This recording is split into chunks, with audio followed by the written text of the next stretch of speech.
semuanya, perkenalan diri dulu. Namaku Clarissa Azalia Maheswari, bisa dipanggil Clarissa atau Caca.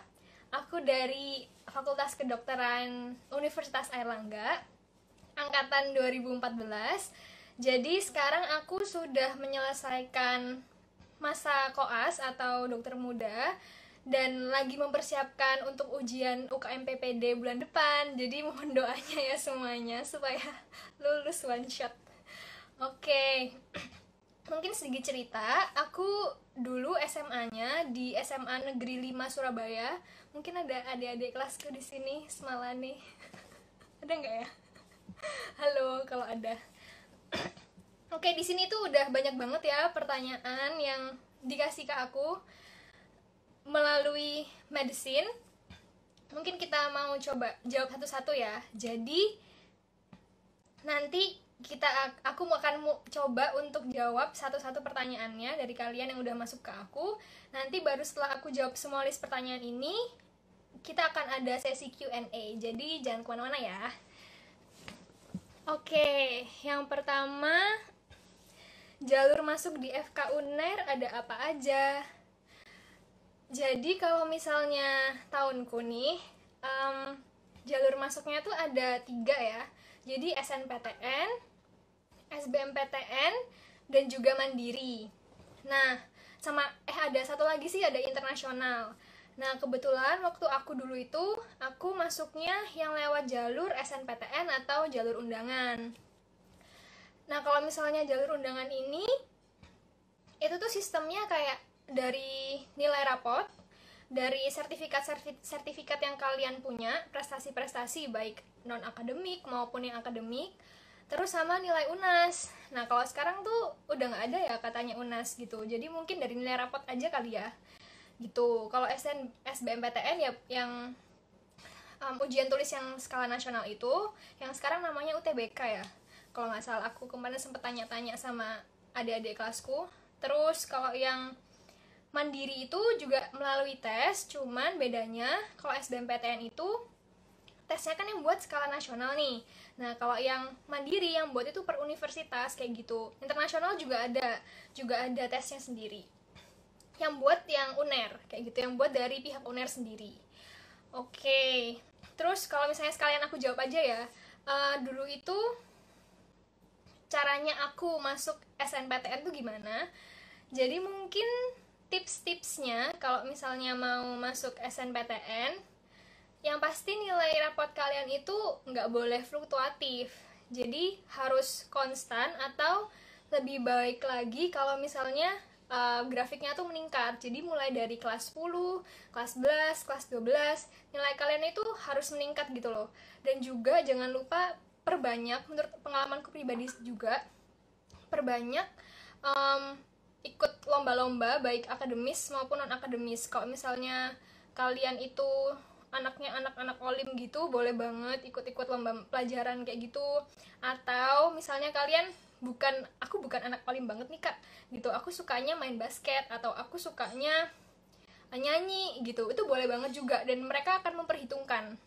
Soalnya teman-temanku yang aktif, yang punya banyak sertifikat juga di non akademik itu juga banyak yang masuk ke jalur undangan kayak gitu.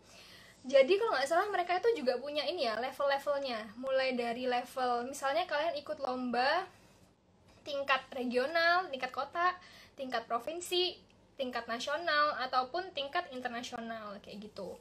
Jadi ikutlah lomba sebanyak mungkin dan kumpulkan sertifikat sebanyak mungkin kalau memang kalian benar-benar pengen mengejar jalur undangan ini atau jalur SNMPTN.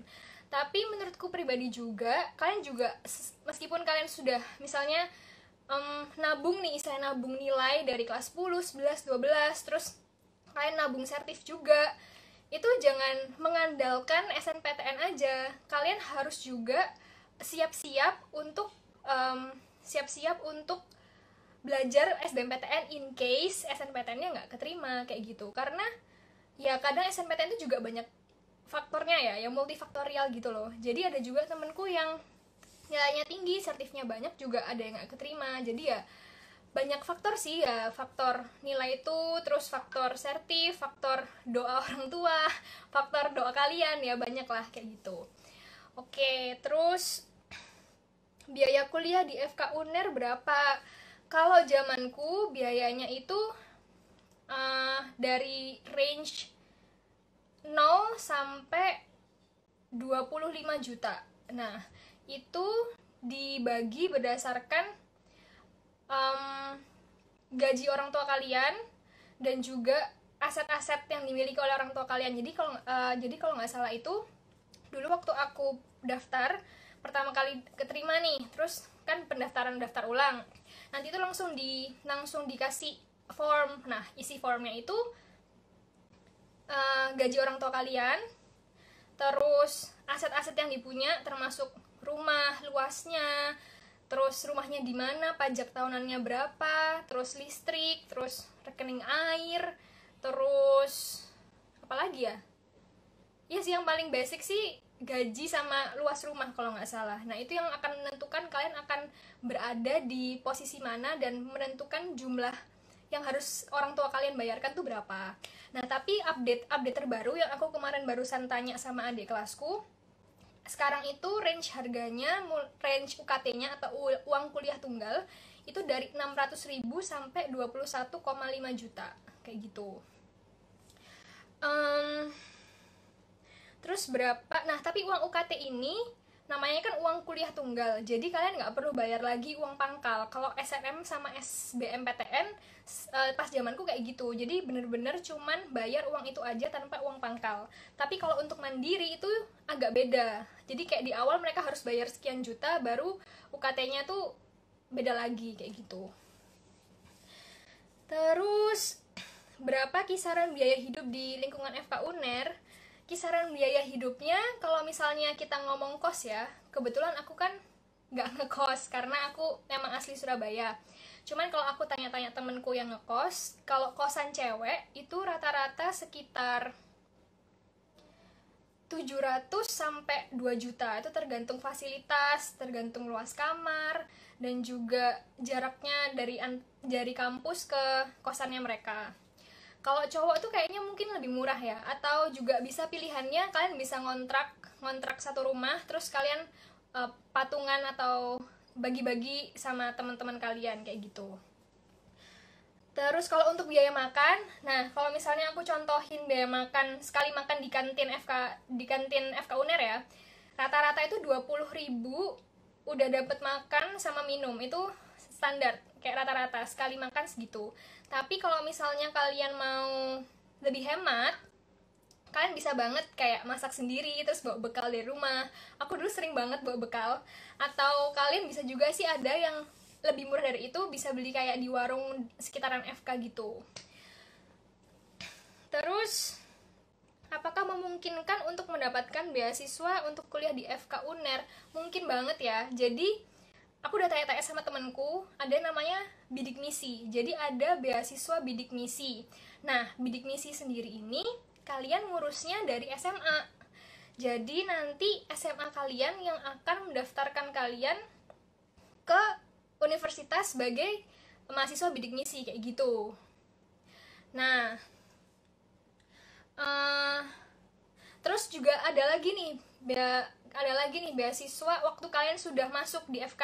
Jadi kalau kalian sudah masuk di FK, nanti akan ada beasiswa dari pendidikan. Nah, tapi itu tuh beasiswanya itu kayak nggak diumumin gitu loh. Aku aja baru tahu waktu aku udah semester 5 atau 6, udah agak telat sih. Terus aku waktu itu iseng main ke pendidikan, main ke kemahasiswaan, terus tanya, "Pak, emang ada beasiswa?" gitu. Terus bapaknya kayak bilang, "Lo ada." Dan biasanya jarang yang ngambil karena nggak ada yang tahu kayak gitu. Jadi seringlah cari-cari informasi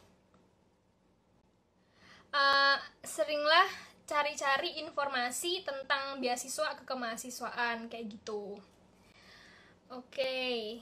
Terus untuk organisasi kedokteran di FK UNER ada apa aja? Organisasinya banyak banget ya, mulai dari organisasi internal ataupun organisasi eksternal. Nah, internalnya ya kayaknya hampir sama lah ya sama fakultas-fakultas lain sama kampus-kampus lain, kayak misalnya ada BEM, ada BLM, ada komunitas keagamaan, ada juga ini kalau misalkan suka yang pecinta alam ada yang namanya KPLA, atau juga kalau misalnya kalian suka yang seni-seni ada dance, ada macam-macam, paduan suara, ada band, macam-macam. Itu yang internal. Kalau yang eksternal ada yang namanya CIMSA. Kalau misalnya kalian pernah dengar, CIMSA itu Center for Indonesian Medical Student Activities gitu. Jadi CIMSA itu anaknya IFMSA. Nah, aku mau cerita sedikit ya, karena aku anak CIMSA, sekalian promosi. Tapi beneran loh, jadi salah satu dulu alasan aku pengen masuk FK itu karena CIMSA, dan ini beneran. Jadi yang pertama kali ngasih tahu aku ada CIMSA nih sepupuku. Sepupuku tuh kedokteran hewan, cuman dia tuh aktif di organisasi internasionalnya kedokteran hewan mahasiswa, kayak organisasi internasional untuk mahasiswa kedokteran hewan gitu. Dan dia ngasih tahu aku, dia ngasih tahu aku gitu kalau misalnya ada nih kalau di kedokteran namanya IFMSA, dan IFMSA itu internasionalnya, jadi International Federation of Medical Student Association. Nah, itu internasionalnya. Nah, terus dia punya anak nih, punya cabang-cabang di setiap negara. Nah, cabang-cabangnya itu kalau di Indonesia namanya CIMSA, kalau di negara-negara lain banyak tuh beda-beda namanya, kayak gitu. Nah, di CIMSA ini ngapain sih? Nah, CIMSA itu ada berbagai SCO atau standing committee, atau ya divisi lah ya, divisi. Divisinya itu ada banyak.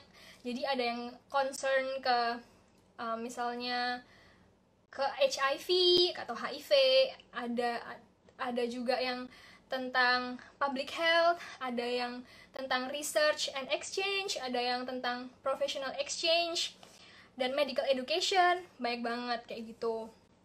Jadi di situ seru banget karena kalian bakal bisa banyak banget belajar hal-hal non FK, dan tapi juga menunjang ke FK-an kalian gitu. Itulah singkat cerita tentang CIMSA. Terus yang kedua ada yang namanya AMSA. Itu juga mirip CIMSA, cuman kalau nggak salah aku tuh lebih aktif di CIMSA sih dulu, tapi AMSA tuh kurang lebih hampir mirip sama CIMSA konsepnya. Terus juga ada tentang perkumpulan anak-anak yang suka banget ilmu tentang bedah saraf tuh juga ada, kayak gitu. Terus apa lagi ya nih, rumah sakit jejaring untuk FK UNER ada di mana aja. Oke, jadi teman-teman, mungkin yang tadi belum masuknya nggak dari awal, aku bakal jelasin dulu yang pertanyaan yang udah aku dapet. Nanti kalau pertanyaan dari kalian, aku akan jawab di akhir sesi ini ya. Oke. Tadi saya mana? Rumah sakit jejaring. Jadi aku ceritain garis besarnya dulu tentang kuliah kedokteran. Jadi kalau kalian masuk fakultas kedokteran, untuk menjadi seorang dokter, kalian harus menempuh 3,5 tahun preklinik. Nah, 3,5 tahun preklinik ini kalian akan menghabiskan waktu di fakultas kedokteran atau di kampus. Ya isinya nanti kalian kuliah biasa, kayak kuliah bersama dosen gitu. Terus kalian juga ada praktikum di laboratorium. Terus ya ke rumah sakit 1-2 kali lah untuk kunjungan rumah sakit, untuk mengenal lah apa sih di rumah sakit itu ngapain, terus mungkin adaptasi sedikit kayak gitu-gitu. Cuman kalian lebih banyak menghabiskan waktu di kampus selama 3,5 tahun. Nah, setelah kalian menghabiskan waktu 3,5 tahun ini, kalian akan mendapatkan gelar yaitu sarjana kedokteran. Nah, udah sarjana nih 3,5 tahun. Tapi tunggu dulu, jadi perjalanan belum selesai. Setelah 3,5 tahun, nanti kalian harus kalau misalnya kalian mau jadi dokter, kalian harus melanjutkan pendidikan profesi selama 2 tahun.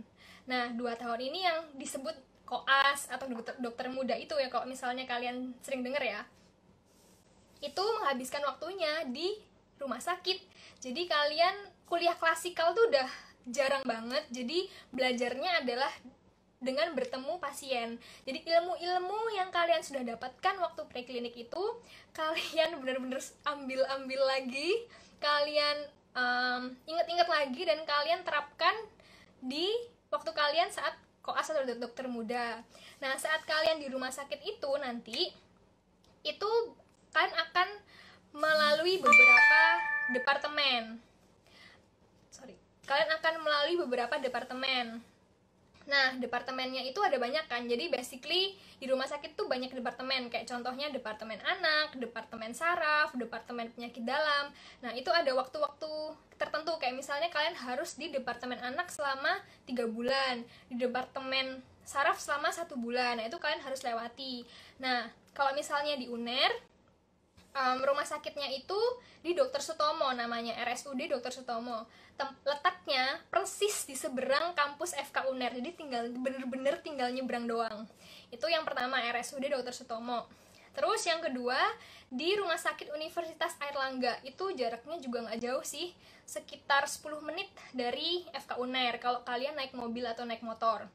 Yang ketiga, kalau misalnya kalian dapat stase kandungan, kalian akan ke Rumah Sakit Suwandi, itu juga nggak terlalu jauh, sekitar 15 menit kalau naik mobil atau naik motor.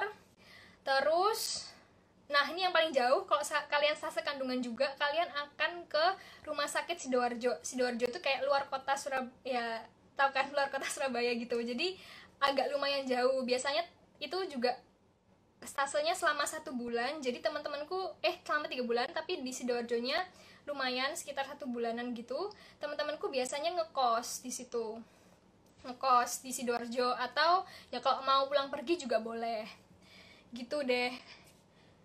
Terus tiap praktikum apakah ada biaya tambahan? Enggak ya, jadi sekarang kan sistemnya uang kuliah tunggal, jadi bener-bener kalian bayar di depan itu, bayar UKT atau uang kuliah tunggal itu, kalian udah nggak ditarikin apa-apa lagi. Kayak misalnya buat praktikum, kayak misalnya praktikum anatomi nih. Nah, praktikum anatomi itu kan kalian akan bedah jenazah ya. Nah, itu ada yang katanya takut bayar gitu kan. Kalau di FK UNER udah nggak lagi, jadi kalian nggak perlu bayar-bayar uang tambahan, ataupun praktikum apapun kalian nggak bayar kayak gitu, nggak perlu bayar lagi. Kalau untuk bukunya itu sebenarnya udah banyak ya, e-book, jadi kalian nggak diwajibkan untuk beli, tapi kalau kalian mau beli ya boleh banget ya, dan itu dianjurkan sih sebenarnya untuk beli buku, karena kalau belajar lewat slide dosen ya itu enak sih, maksudnya kan itu poin-poinnya. Cuman kalau misalnya kalian mau memperdalam ilmu kalian, aku saranin sih baca textbook. Nah, textbooknya kan sekarang banyak tuh e-book, kalian bisa pakai e-book, atau misalnya kalian bisa kenal kakak kelas, kalian bisa pinjem ke kakak kelas kalian. Jadi jangan takut, kayak pasti kan orang mikir, buku kedokteran itu mahal-mahal kak gitu ya. Banyaklah cara untuk mensiasatinya kayak gitu. Oke, terus kenapa sih kak milih jurusan kedokteran? Oke, aku mau cerita sedikit ya. Jadi sebenarnya aku tuh nggak pingin jadi dokter dulu tuh nggak pingin masuk kedokteran. Ya pernah pingin sih, tapi waktu dulu banget lah, SD, SMP gitu. Tapi sekarang udah nggak pingin. Maksudnya waktu SMA tuh udah nggak terlalu pingin jadi dokter, karena aku merasa bahwa aku tuh lebih oke waktu SMA, nilainya tuh lebih oke waktu aku di pelajaran kayak matematika, fisika, pokoknya ngitung-ngitung gitulah. Sedangkan di pelajaran biologi tuh aku biasa aja, ya not too bad sih, cuman nggak yang extraordinary yang aku bisa baca sekali terus hafal gitu loh. Terus aku tuh minder, jadi kayak aku merasa, bisa nggak ya aku jadi dokter, jangan-jangan bakatku tuh bukan jadi dokter kayak gitu. Jadilah aku merasa bahwa mungkin bakatku lebih ke menghitung ya. Jadi aku mengurungkan niatku waktu SD dan SMP untuk jadi dokter, dan aku beralih, aku mungkin lebih berbakat kalau aku jadi anak teknik aja gitu. Itu aku mulai punya pemikiran kayak gitu dari aku kelas 10 11, 12 aku masih nggak pengen jadi dokter, dan semua teman-teman SMA aku tahu aku nggak pengen jadi dokter kayak gitu. Dan titik turning pointnya atau titik baliknya waktu Hamin Hamin berapa ya? Hamin 3 aku pendaftaran SNMPTN. Ini agak ini ya, believe it or not ya. Jadi aku itu waktu itu aku galau banget. Galau banget kayak ini aku harus milih jurusan apa, karena pengen teknik, tapi aku dulu pengen banget kuliah di ITB, Institut Teknologi Bandung. Pengen banget karena aku suka Bandung, aku nggak tahu kenapa. Terus tapi waktu itu kebetulan nggak boleh kuliah di ITB seorang tua. Terus pilihannya intinya harus di Surabaya gitulah, kalau nggak di Surabaya Malang Jogja, tapi aku pilih ya udahlah Surabaya. Terus aku galau tuh, mulai galau, duh mau kuliah apa. Terus aku tuh waktu aku doa entah gimana dapet ilham, oke aku harus masuk ke kedokteran. Ya itu long story short lah ya. Akhirnya aku oke lah, karena dari keyakinan hati, dari berdoa, dan juga dari orang-orang sekitar, aku akhirnya memilih sekolah kedokteran FK UNER pilihan pertama. Dan keduaku dulu tuh FKG UNER, karena dulu tuh aku behelan ya guys, dulu aku tuh teman-teman aku dulu behelan. Terus aku tuh terinspirasi dari dokter gigiku dulu. Kayak dia kan sering cerita tuh, oh dulu tuh waktu sekolah gini-gini, aku juga wah jadi dokter gigi enak juga ya kayaknya, kayak gitu. Tapi akhirnya kayak orang tua aku bilang, apa nggak sekalian tuh masuk FK gitu. Terus akhirnya kayak ya udahlah aku kayak mendengarkan apa nasihat orang tua. Jadi oke aja, aku pilihan pertama FK, pilihan kedua FKG, pilihan ketiga teknik industri di ITS. Dan puji Tuhannya aku keterima di FK UNER kayak gitu. Terus ternyata kalau misalnya kalian berharap aku akan menjawab, oh kak, karena aku ingin menjadi dokter, karena aku ingin menolong banyak orang, ya itu sebenarnya memang bukan motivasi awal aku masuk FK ya. Karena bener-bener motivasiku awal masuk FK itu dia banyak pertimbangan, dan aku mikirnya kayak ya udahlah, kayaknya ini jalanku gitu. Kayak tapi aku nggak ada motivasi yang bener-bener yang clear gitu loh. Sampai akhirnya aku bener-bener terjun di dunia kedokteran, menjadi mahasiswa kedokteran, dan di situ aku mulai menemukan motivasiku, dan aku mulai merasa bahwa oke, aku nggak salah pilih jurusan kayak gitu. Nah, kapan tuh aku mulai merasa kayak gitu? Jadi setelah aku menjadi mahasiswa kedokteran, ketakutanku tuh perlahan-lahan itu hilang. Kayak dulu kan aku merasa bahwa aku itu nggak bakat nih ngafal gitu. Bisa nggak sih aku bertahan di kedokteran yang full of hafalan gitu. Terus ternyata setelah aku jadi anak FK ya bisa-bisa aja. Dan ternyata kalian, untuk ini buat teman-teman semuanya yang lagi pengen masuk FK ya, buat kalian yang pingin masuk FK tapi kalian sama kayak aku tuh pemikirannya,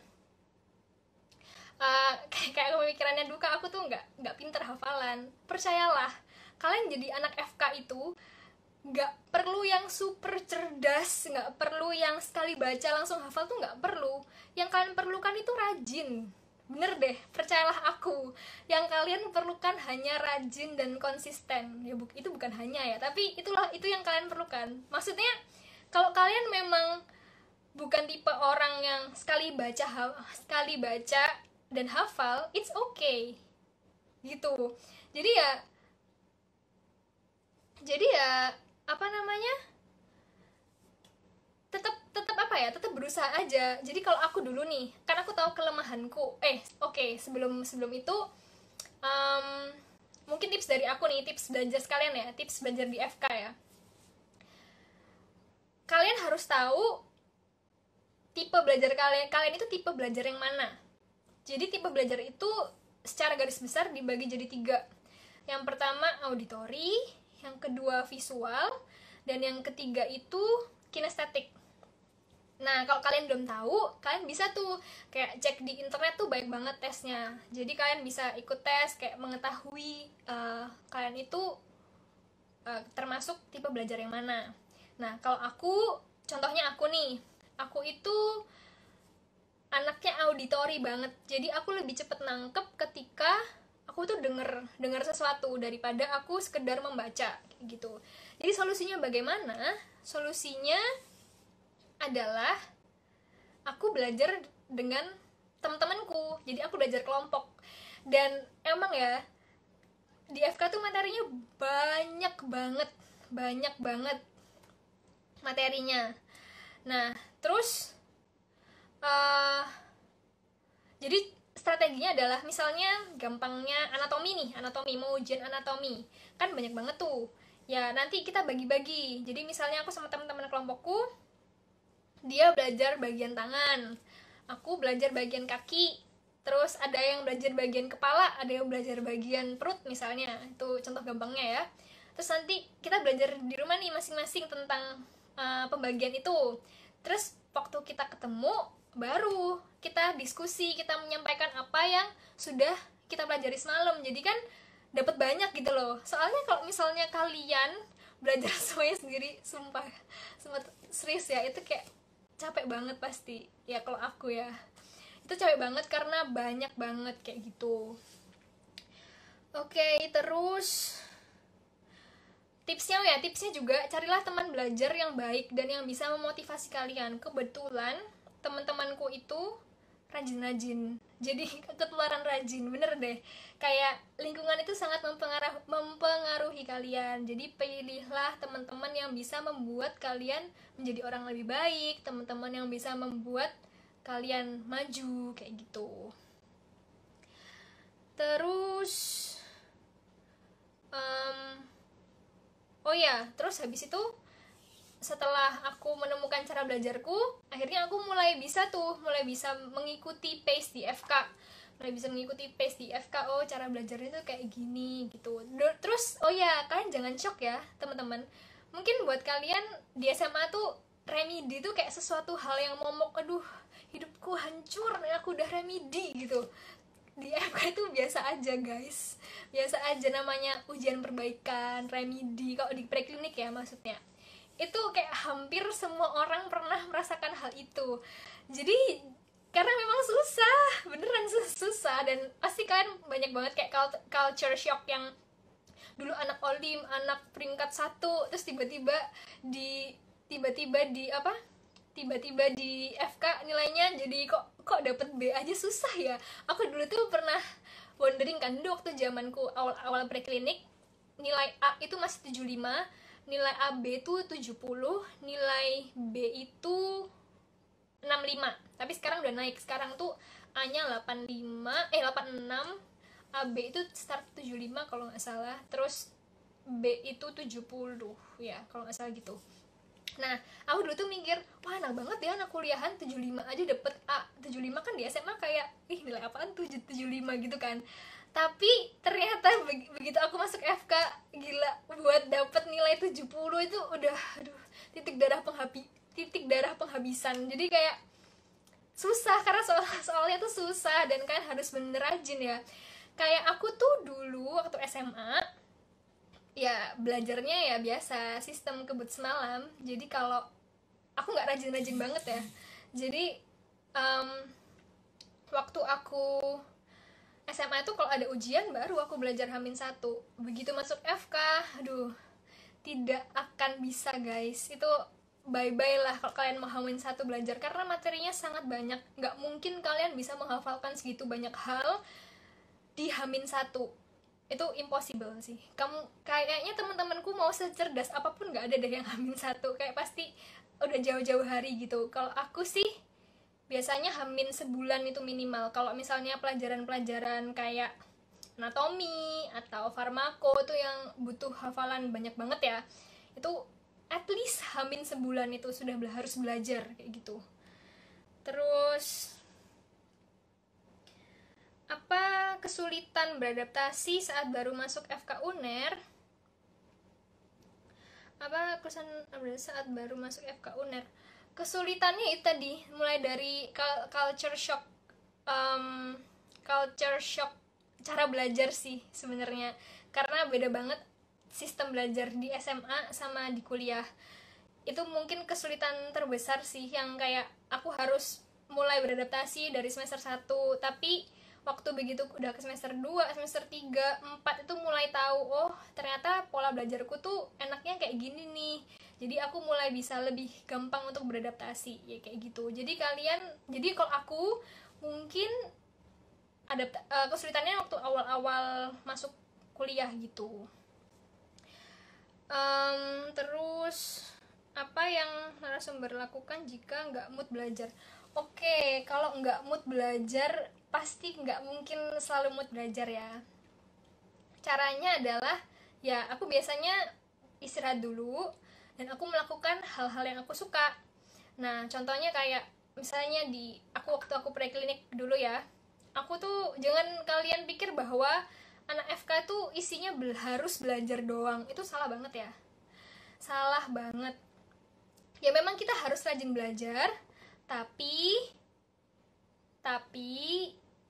nggak cuman belajar doang gitu. Karena aku masih juga ikut organisasi, aku masih ikut band. Nah, caranya supaya aku nggak burn out atau kalau aku lagi nggak mood belajar, aku biasanya melakukan hal yang aku suka. Contohnya aku ngeband. Jadi aku tuh punya band dulu sama kakak-kakak kelasku ya, sampai sekarang sih. Ya sama kakak kelasku anak-anak FK juga. Jadi kalau lagi sumpek belajar kita ngeband kayak gitu. Terus mata kuliah apa yang dirasa sulit? Ya itu tadi, menurutku paling sulit adalah farmakologi dan anatomi sih. Itu yang takes time banget untuk belajar. Kalau kalau farmako tuh bener-bener isinya dosis-dosis obat dan juga mekanisme kerja obat, dan kalian harus bener-bener hafal per obat, per golongan obat. Dan itu makanya aku sangat amazed sama anak-anak farmasi karena mereka seumur hidupnya belajar tentang obat-obatan gitu. Dan di FK itu menurutku adalah pelajaran yang paling susah. Sama yang kedua anatomi. Tapi kalau anatomi itu dia susah tapi seru, karena waktu zamanku itu kan kita bedah jenazah sendiri ya. Jadi bener-bener mulai dari kita benar-benar tahu mulai dari permukaan manusia yang paling luar, yaitu bagian kulitnya, sampai paling dalam, mulai dari saraf, pembuluh darah, organ-organ tubuh. Dan itu keren banget sih menurutku, kayak mengetahui dan melihat langsung dan membedah secara langsung itu seru banget. Dan waktu belajar anatomi itu menurutku adalah mata kuliah yang paling unik mungkin ya, unik buat aku di Fakultas Kedokteran dan paling membantu. Karena ketika kalian mahir anatomi, itu kalian pasti lebih mudah untuk memahami pelajaran-pelajaran di klinik nantinya kayak gitu. Oke, terus selama kuliah pernah merasa putus asa apa enggak? Putus asa kalau yang sampai nggak pengen jadi dokter lagi belum pernah sih. Cuman kalau misalnya yang kayak sedih gitu, misalnya ini tuh dia yang tanya, Kak berarti apa sih pertanyaannya, sering remet dong? Ya pernah sih, cuman ya nggak sering-sering banget. Cuman pernah lah, pasti pernah remet. Nah itu kadang kalau remet tuh saya sedih juga. Tapi awal-awal tuh kayak ya biasa, dari anak SMA terus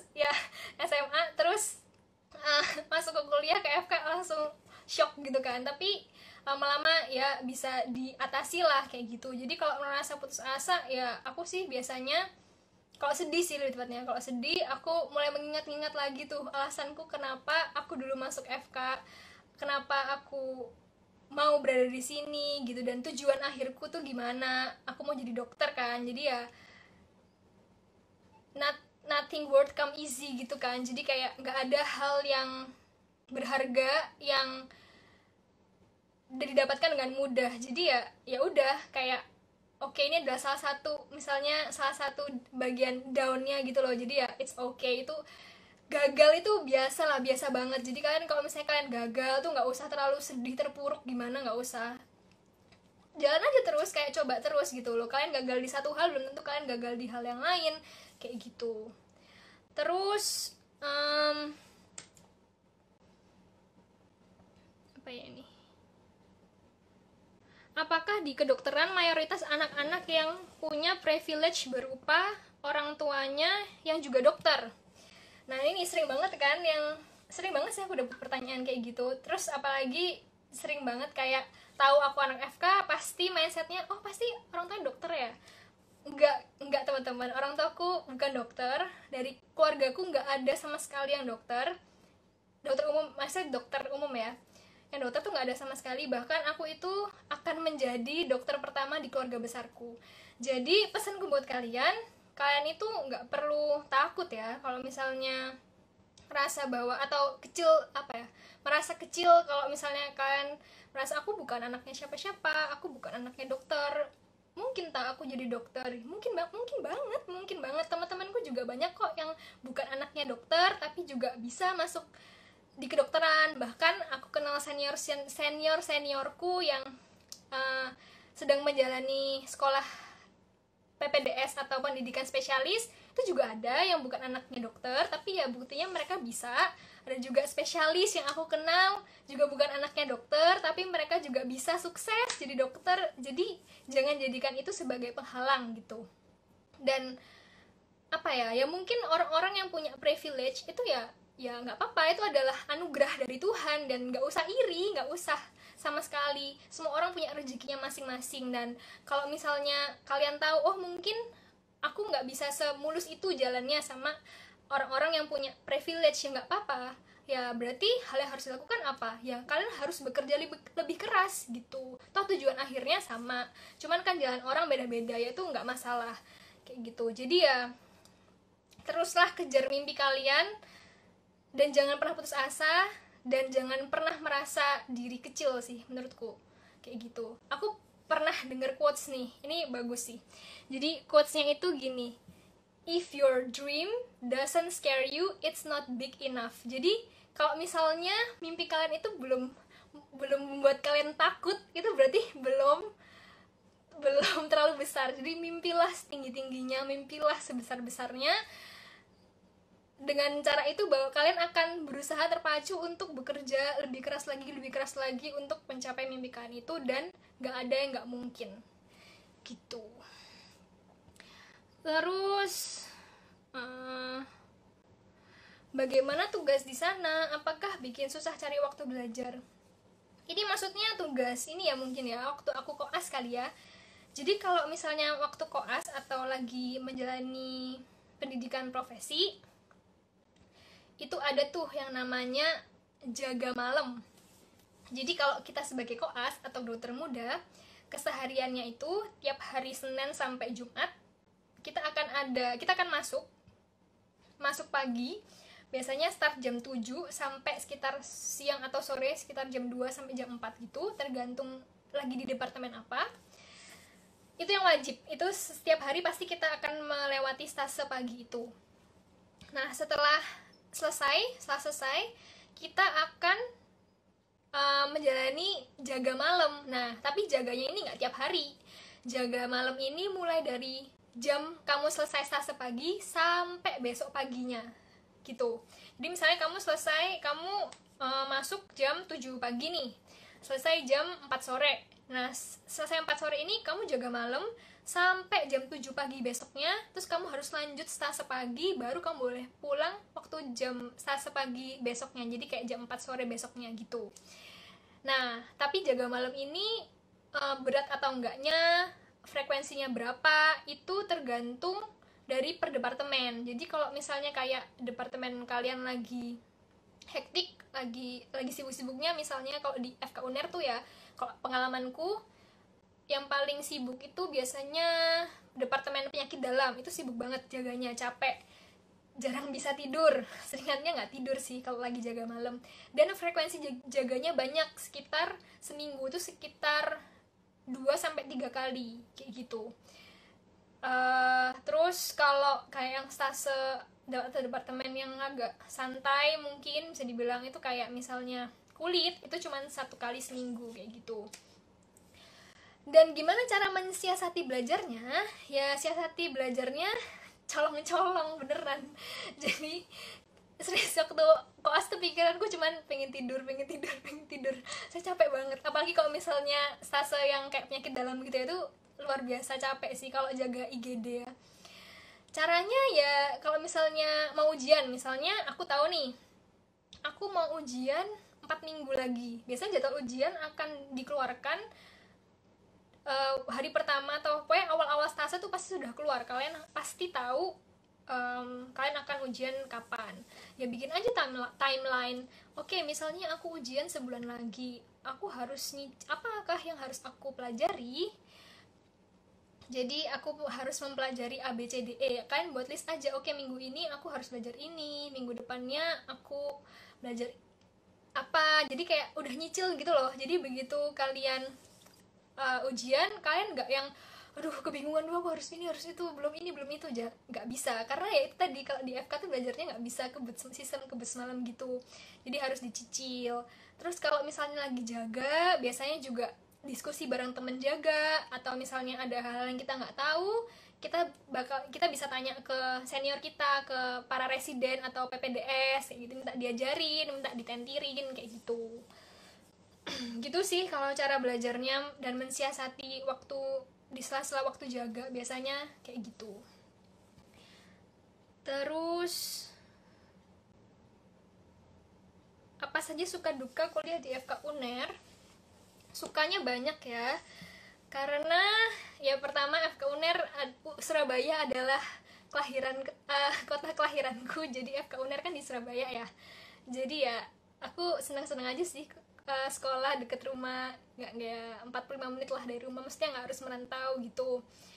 Terus sukanya lagi bisa banyak dapet ilmu sih ya, ini bukan FK UNER aja ya, kayaknya maksudnya in general di ilmu kedokteran itu aku bisa dapatkan banyak banget. Kalau misalnya di preklinik itu aku bisa dapat dari kuliah klasikal, dari praktikumnya itu udah banyak teman-teman. Jadi kayak aku cerita tadi, salah satunya praktikum anatomi itu kan yang kita kayak bedah jenazah gitu kan. Jadi kita lihat tuh mulai dari kulit, terus kita buka kulit, kita lihat oh ada otot, oh otot bentuknya gini, dan otot tuh macam-macam, ada ini itu. Kita harus tahu tuh kayak perjalanannya, bukan perjalanan, letak otot tuh di mana aja. Terus kayak di sekitar otot tuh ada pembuluh darah apa aja, ada saraf apa aja kayak gitu. Terus kita bisa lihat tuh isi kepala orang itu, kayak otak tuh bentuknya kayak gimana. Itu makanya aku bilang anatomi itu salah satu praktikum yang paling seru. Yang kedua ada praktikum histologi. Histologi itu kita lihat preparat-preparat dari mikroskop kayak gitu. Terus ada praktikum apa lagi ya yang seru-seru ya, parasitologi itu juga ada, jadi kita lihat parasit kayak gitu. Terus apa lagi ya, banyak kok praktikum yang seru-seru di FK. Jadi kalau misalnya kalian suka hal-hal yang berbau tubuh manusia, fakultas kedokteran adalah fakultas yang cocok untuk kalian gitu. Terus oh iya, tadi udah sukanya ilmunya waktu itu, waktu preklinik. Waktu klinik ya itu aku jujur lebih suka waktu aku udah klinik ya. Waktu aku udah koas, waktu aku preklinik itu aku bosan banget sebenarnya. Kayak ya kan belajarnya gitu-gitu aja ya, kayak ya praktikum terus kuliah gitu. Ya udah, kita juga nggak tahu nih bentuknya penyakit tuh gimana, kayak penyakit ini tuh gimana sih in real life gitu. Begitu aku masuk klinik dan jadi dokter muda atau koas, itu aku benar-benar melihat sendiri, oh pasien, misalnya contohnya pasien diabetes itu gini, bentukannya kayak gini nih. Jadi kayak aku mengingat-ingat kembali apa yang aku udah pelajari waktu aku preklinik. Terus aku meng-cross check, oh ternyata dulu yang aku pelajari itu benar. Ternyata kalau pasien diabetes itu dia gejalanya seperti ini. Ternyata kalau misalnya pasien stroke itu gejalanya seperti ini, kayak gitu. Terus ya kalau kita mulai ada pertanyaan, baru tuh kita konfirmasi ke senior-senior kita, bisa ke residen tadi, bisa ke konsulen. Konsulen itu dokter yang sudah spesialis, itu biasanya juga yang sering ngasih bimbingan buat kita, terus mengajarkan kita kayak gitu. Dan kalau di klinik itu sukanya adalah kita bisa bertemu pasien secara langsung, dan itu menurutku suatu hal yang sangat berharga ya, karena pasien-pasien itu adalah guru kita. Jadi pas kita bisa belajar banyak hal dari pasien, jadi ya kita harus benar-benar memperlakukan pasien itu dengan baik, dengan hormat, kayak gitu. Itu sukanya karena banyak banget ilmu yang bisa didapat. Selain itu juga organisasinya juga banyak dan seru-seru, bisa kenal banyak banget mahasiswa kedokteran di Indonesia karena aku ikut CIMSA tadi itu. Bisa ngeband ya, maksudnya ternyata selain belajar aku juga bisa masih melakukan hal-hal yang aku suka kayak gitu. Dan dukanya mungkin jam tidurnya jadi jauh berkurang ya, itu sih, itu duka terbesar duka terbesar. Jadi ya dukanya itu sih, kayak mungkin waktu senang-senangnya jadi lebih berkurang, waktu tidurnya berkurang, waktu bersama keluarga berkurang, waktu bersama main-main ke mall berkurang, ya gitu-gitu. Itu mungkin dukanya ya. Terus tapi ya so far aku masih happy-happy aja sih. Terus sepenting apa IPK di kedokteran? Oke, ya sebenarnya nih tergantung ya. Tergantung kalian. Memang sih ada yang bilang bahwa nanti kalau kalian jadi dokter, nggak akan ada tuh yang pasien tuh nggak akan tanya ke kalian kayak, dok dulu waktu semester 3 IPK-nya berapa, atau dok waktu kuliah cum laude nggak akan ada yang tanya. Beneran deh, pasien itu nggak akan peduli IPK kalian tuh berapa. Tapi di sini yang mau aku bilang adalah kalian belajar itu bukan jangan karena IPK gitu. Belajarlah karena kalian tuh ingin menolong orang. Gimana ya? Jadi itu kalau menjadi dokter nih ya, hubungan kalian tuh kan nanti waktu kerja bukan sama benda mati ya. Jadi sama manusia nih, manusia, nyawa orang. Kalau kalian nggak pinter atau kalian itu salah atau ilmu kalian itu nggak standar, ya kan bisa tujuannya jadi dokter ingin menolong orang, justru malah membahayakan orang gitu loh. Jadi profesi dokter itu sebuah tanggung jawab yang sangat besar gitu loh. Jadi ya kalian belajarlah semaksimal mungkin, sebaik mungkin, bukan hanya untuk nilai tapi untuk ilmu kalian, untuk tujuannya tuh supaya aku itu bisa menolong orang gitu loh. Jadi gampangnya gini deh, semakin banyak yang kita punya, akan semakin banyak juga kita bisa memberi orang. Nah kalau kita punyanya sedikit, berarti kita juga bisa memberinya sedikit. Nah kalau kita punyanya banyak, kita juga akan bisa memberi banyak. Nah kan memberi itu lebih baik daripada menerima ya.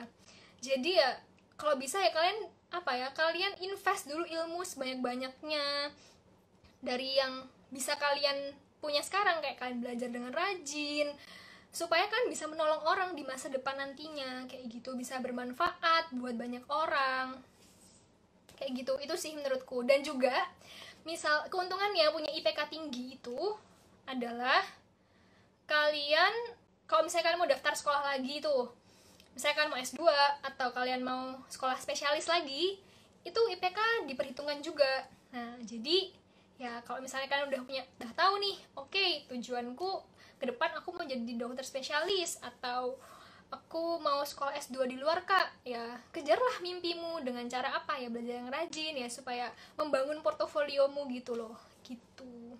Tapi juga jangan bersaing nggak sehat ya, kayak demi IPK tinggi kalian menghalalkan segala cara ya, nggak usah gitu, nggak usah gitu juga gitu. Terus gimana caranya mempersiapkan diri saat ujian masuk kedokteran FK UNER ya.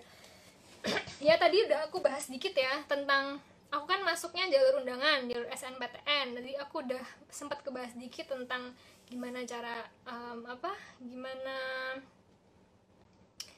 tentang nilai rapot yang nggak boleh turun, jadi harus konstan ataupun naik kayak gitu. Terus aku tadi lihat pertanyaan tentang ini juga, tentang tentang rata-rata nilai rapotku ya. Oke, dulu itu rata-rata nilai rapotku itu 90 berapa ya, lupa 90-an pokoknya, 90-an. Terus maksudnya ini yang berdasarkan pengalamanku pribadi ya, aku nggak tahu kalau sekarang tuh gimana, karena udah lama waktu aku masuk itu rata-ratanya 90-an. Terus aku sertifikatku dulu itu, sertifikat ngaruh apa enggak? Menurutku kok ngaruh ya. Jadi sebenarnya nggak ada yang pasti gitu sih ya, nggak ada yang kayak tertulis bahwa pengaruhnya tuh berapa persen tuh nggak ada. Tapi menurut surveiku ya, nggak tahu ini bisa dipercaya apa enggak, tapi menurut surveiku dari teman-temanku yang punya sertifikat banyak itu ya membantu mereka untuk mereka bisa masuk lewat jalur undangan kayak gitu. Aku dulu itu sempat ikut international choir competition gitu, jadi lomba paduan suara tingkat internasional. Itu yang pertama sertifikatku yang aku masukin. Terus yang kedua, aku pernah pertukaran pelajar di Jepang. Itu kayak program namanya AFS gitu, Bina Antar Budaya.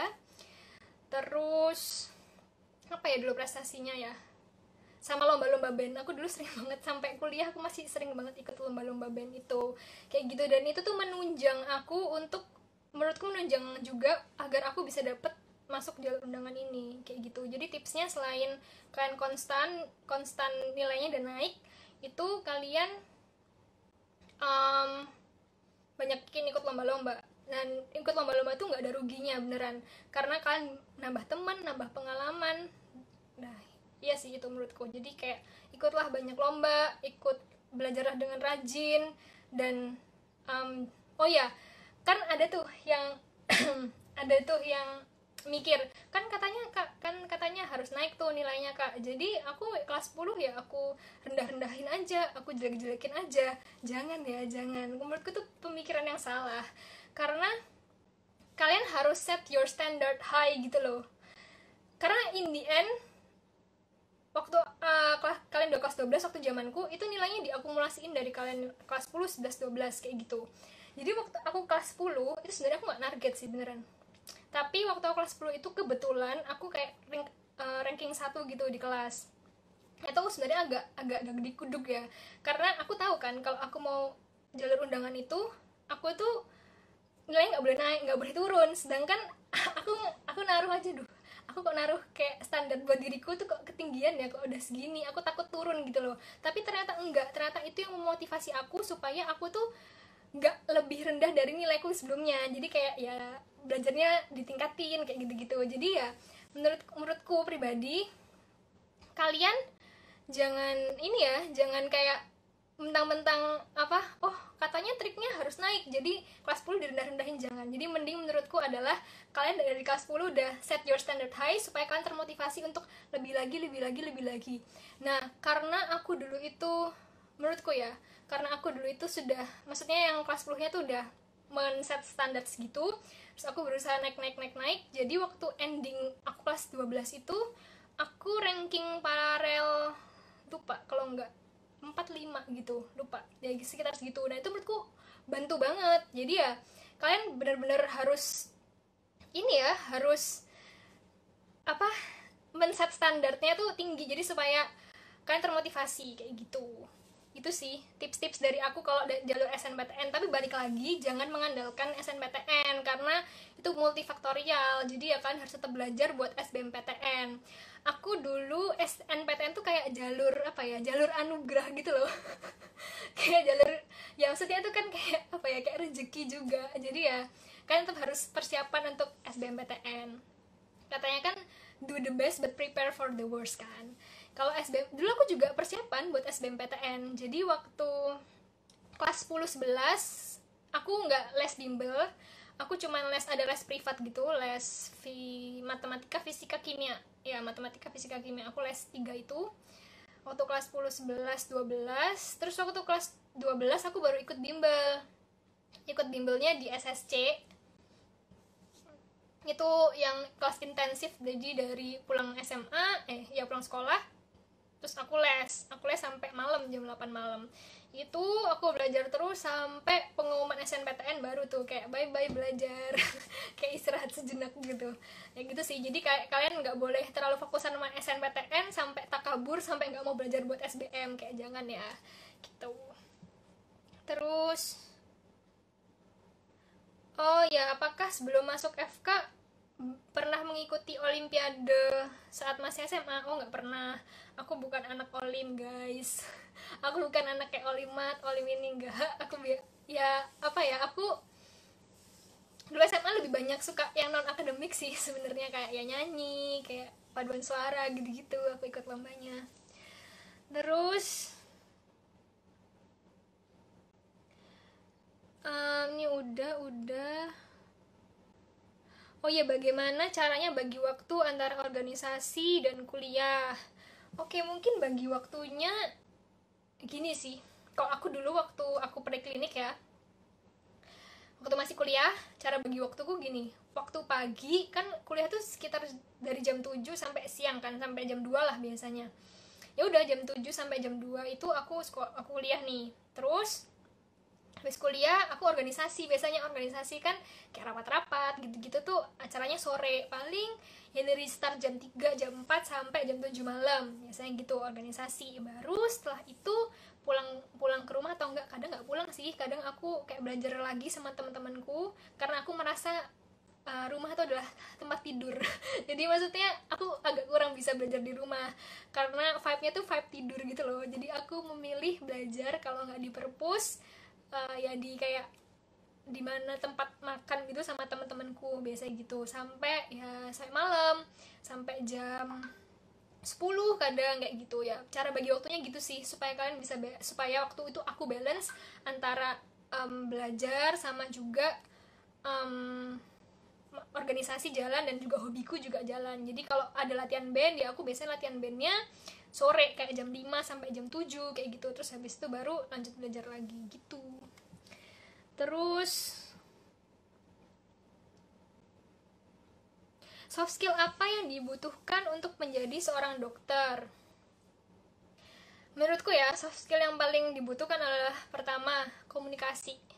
Komunikasi itu adalah hal yang apa ya? Hal yang wajib banget dimiliki oleh seorang dokter. Komunikasi yang baik. Ya kan kalian balik lagi, kalian akan berhubungan sama manusia tuh, sama pasien. Jadi ya kalian harus bisa menyampaikan hal-hal tersebut itu dengan sebaik-baiknya. Kalian harus bisa mengedukasi pasien dengan baik. Ataupun ini yang paling susah nih, yang paling susah adalah menurutku adalah breaking the bad news. Jadi misalnya kalian menyampaikan pasien itu sakit apa, sakit sesuatu yang berat, nah itu cara skillnya tuh ada cara-cara tersendirinya gitu. Nanti akan kalian ada kok, kayak nanti diajarin di FK, kayak namanya modul human interaction gitu. Itu akan diajarin kayak cara komunikasi dokter pasien yang benar tuh kayak gimana. Dan yang kedua menurutku yang paling penting juga adalah kalian harus punya hati yang mau melayani gitu. Jadi tugas dokter itu ya dibilang pengabdian ya bener sih, karena bener loh, kayak pengorbanan untuk jadi dokter itu banyak banget, kayak banyak hal yang harus kalian korbankan untuk kalian bisa menjadi dokter, ya mulai dari waktu, tenaga, uang, banyak banget. Jadi kalian harus benar-benar punya hati yang tulus untuk mau melayani gitu, dan jadikan pasien itu sebagai subjek bukan objek. Jadi ya memang pasien itu memberikan ilmu buat kita, benar, tapi ya jangan kalian tuh ketemu pasien cuman kayak oh iya pak, sakit apa pak, oh gitu ya, oke, gitu. Jangan, ya kayak kalian membangunlah hubungan bersama pasien itu, kayak kalian apa ya, berusaha membangun yang baik gitu loh untuk pasiennya. Oke, untuk mungkin yang terakhir, kalian menurut waktunya udah mau habis. Mungkin pesan-pesanku adalah teruslah bermimpi teman-teman.